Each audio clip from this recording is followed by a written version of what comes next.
गुरु गोविंद दो खड़े काके लागो पाए। गुरु गोविंद दो खड़े काके लागो पाए। बलिहारी गुरु आपने गोविंद दियो बताए। कबीरा गोविंद दियो बताए।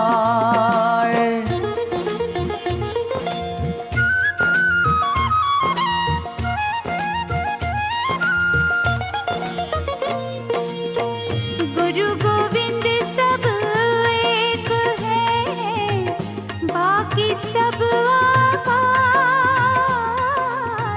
गुरु गोविंद बोलो सदगुरु देव की जय।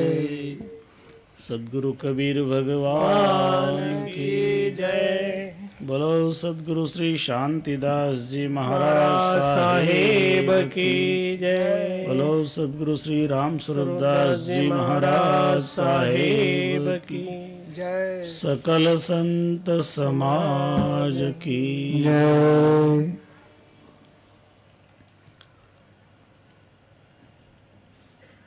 अनंत ब्रह्मांडना अधिनियंता सत्य पुरुष परमात्मा सद्गुरु कबीर भगवान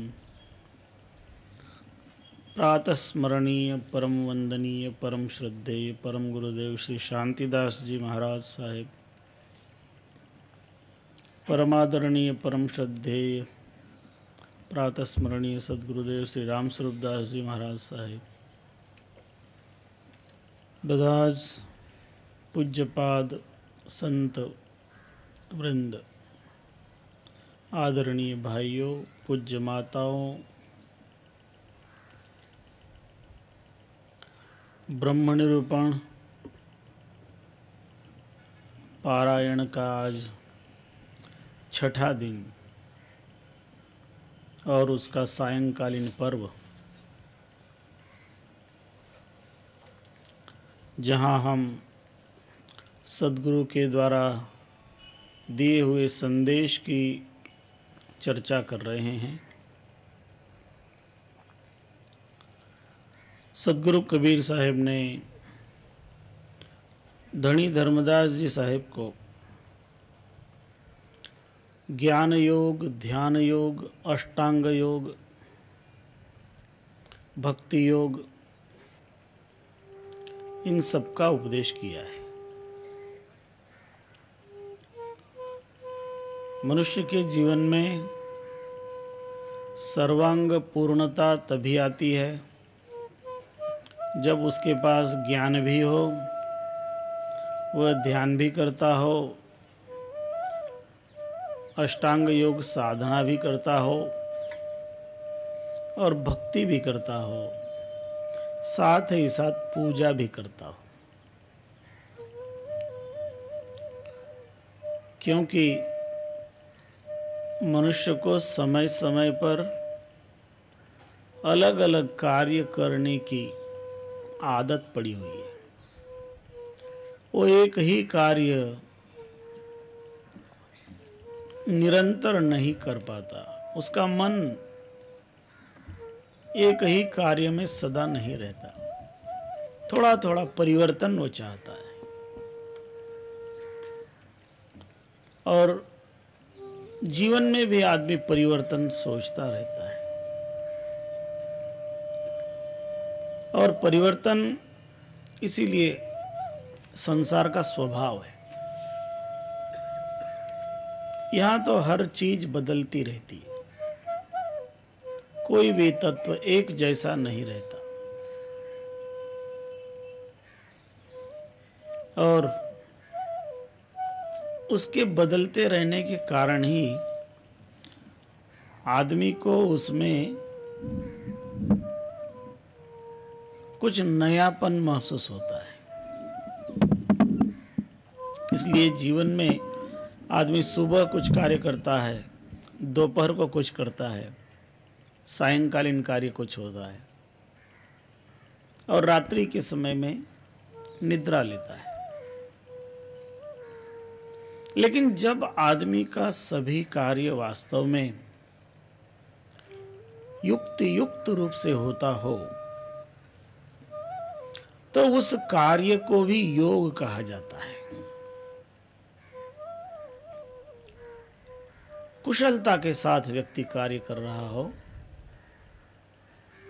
समता भाव से कार्य कर रहा हो, तो उसका वह कार्य योग बन जाता है।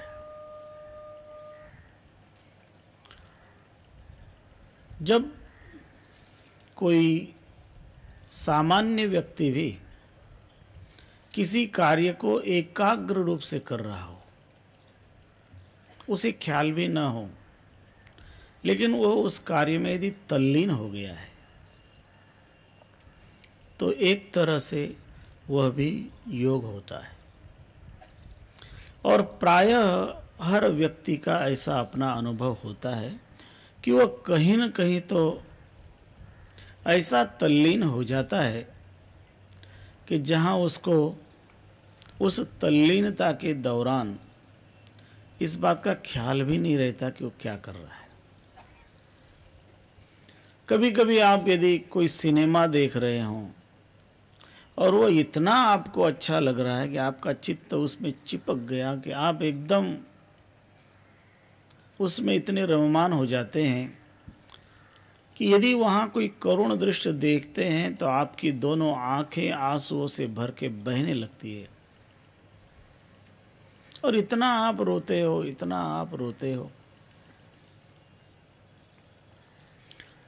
यद्यपि आप यदि थोड़ा सा विचार करोगे तो देखोगे कि पर्दे पर जिस दृश्य को देखा जा रहा है वो तो किसी दूसरे व्यक्ति का है, उसके साथ मेरा कुछ लेना देना नहीं है। और कुछ लेना देना न होने के बावजूद भी आप रोते हो, ऐसा इस तरह का आरोप व्यक्ति अपने पर करता है और उसके कारण, उस तल्लीनता के कारण उसकी अनुभूति में परिवर्तन होता है, उसकी मनस्थिति में परिवर्तन होता है। इस दुनिया में मनस्थिति सबसे महत्वपूर्ण वस्तु है। एक ही दृश्य यदि है लेकिन उसको देखने वाले चार हैं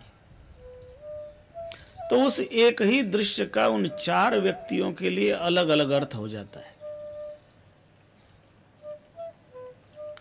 एक व्यक्ति के घर में एक महिला का पति मृत्युशैया पर पड़ा था। उसे देखने के लिए डॉक्टर आया था और वह जो मृत्युशैया पर पड़ा हुआ व्यक्ति वो बड़ा धनवान था, इसलिए उसकी मृत्यु का वास्तविक समय डिक्लेयर करने के लिए और अखबार में छापने के लिए एक अखबार का रिपोर्टर आया हुआ था और वहां पर एक चित्रकार भी हाजिर था जो यह मृत्यु समय में कौन व्यक्ति किस तरह की कालिमा को अनुभव करता है उसकी कालिमा को देखने के लिए और उन रंगों को कैनवास पर उतारने के लिए, उस दृश्य का साक्षात करने के लिए एक चित्रकार भी वहां हाजिर था। तो वो मृत्यु के दरवाजे पर खड़ा हुआ वो व्यक्ति जिसकी मौत हो रही थी और उसके साथ में उसकी पत्नी खड़ी हुई थी, वो पत्नी रो रही थी। उस रोने वाली पत्नी के जो हाव भाव थे अत्यंत दुख भरे नजर आ रहे थे। वहां खड़ा हुआ एक डॉक्टर था, वो डॉक्टर भी दुखी लग रहा था और जो रिपोर्टर आया था उसने तो जिस क्षण उस व्यक्ति के प्राण निकले 3:55 तो उसने अपनी डायरी में लिखा 3:55 और वहां से खिसक गए, निकल गए। और जो चित्रकार था वो उस सारे दृश्य को देख रहा था कि डॉक्टर कैसे ऊबा है जिसका मुंह लटका हुआ है, पत्नी कैसे दहाड़ मारकर रो रही है, और कैसी मृत्यु की कालिख चारों तरफ घिर रही है। इस सारे के सारे माहौल को वो अपने कैनवास पर उतारना चाहता था।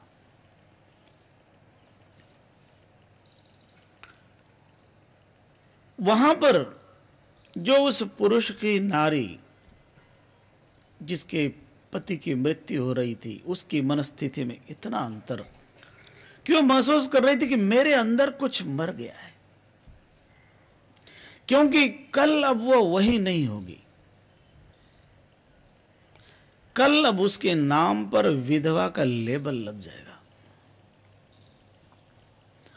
और इतना ही नहीं, अब इस पुरुष की मृत्यु के साथ उसके अंतर का एक कोना वह भी मृत्यु प्राप्त कर रहा है। उस स्त्री की मनस्थिति इस तरह की है। वो जो डॉक्टर है वह भी निराश हो गया है, वह भी दुखी है, क्योंकि वह सोच रहा है कि मैंने जो दवाएं दी वो दवाएं इसके जीवन को बचाने में सक्षम नहीं रही। मैं ऐसी कौन सी दवा दे सकता कि जिसका जीवन बचाया जा सकता, और भविष्य में ऐसी परिस्थिति आवे तो मुझे किस तरह से मेरे रोगी की जान बचाने के लिए कोई दवा देनी चाहिए। अपनी दवा देने की क्रिया की असफलता के कारण वो दुखी हो रहा है। वो रोगी गुजर गया इसलिए वो दुखी नहीं हो रहा है। और जो अखबार का रिपोर्टर है वो तो बिल्कुल दुखी नहीं हो रहा है। उसने तो कहा कि भाई अमुक श्रीमंत व्यक्ति अमुक समय पे गुजर गया, उसका ये एग्जैक्ट मृत्यु का समय है, और इतना देख कर वो चला जाता है। उसकी मनस्थिति में उसकी मौत कोई प्रभाव नहीं डालती। लेकिन जो चित्रकार है उसको देखो, वो जब चित्र बनाता है और उस चित्र में उस सारे दृश्य को अंकित करता है और बाद में उस कला को कहीं प्रदर्शित करता है, तो लोग उसके चित्र की प्रशंसा करते हैं, और उस प्रशंसा को सुनकर वो चित्रकार भी खुश होता है। एक ही मृत्यु का अवसर 4 व्यक्तियों की मनस्थिति को 4 प्रकार से प्रभावित करता है। अवसर एक है, लेकिन व्यक्ति भेद से, मनस्थिति की भिन्नता के कारण हर व्यक्ति की अपनी अपनी अनुभूति अलग होती है।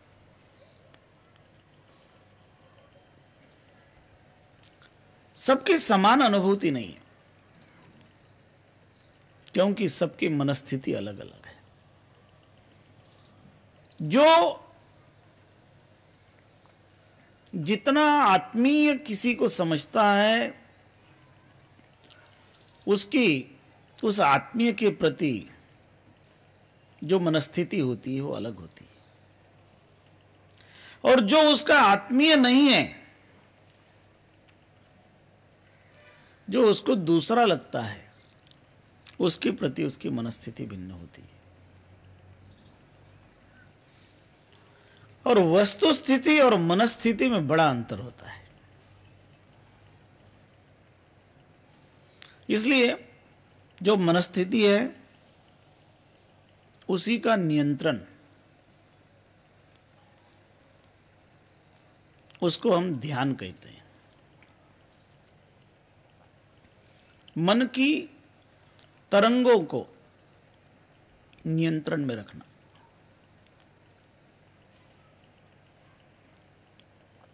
और ध्यान अष्टांग योग का 7वां अंग है। जब मन की स्थिति संपूर्णतया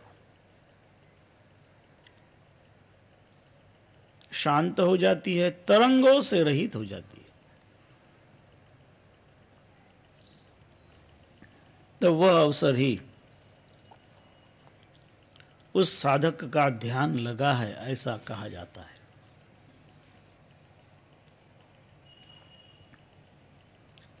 और ध्यान मनुष्य के जीवन में इतना जरूरी है और इतना सरल ध्यान होता है। ध्यान कोई कठिन वस्तु नहीं है, लोगों ने उसको कठिन समझ रखा है। हर आदमी कहीं ना कहीं ध्यान लगाए रहता है, हर आदमी। फर्क यह है कि वह जो ध्यान करता है उसको समझता नहीं है और बिना समझे करता है। जो व्यक्ति जिस किसी से जितना ज्यादा लगाव रखता हो उसके चित्त में वह वस्तु बार बार आया करती है।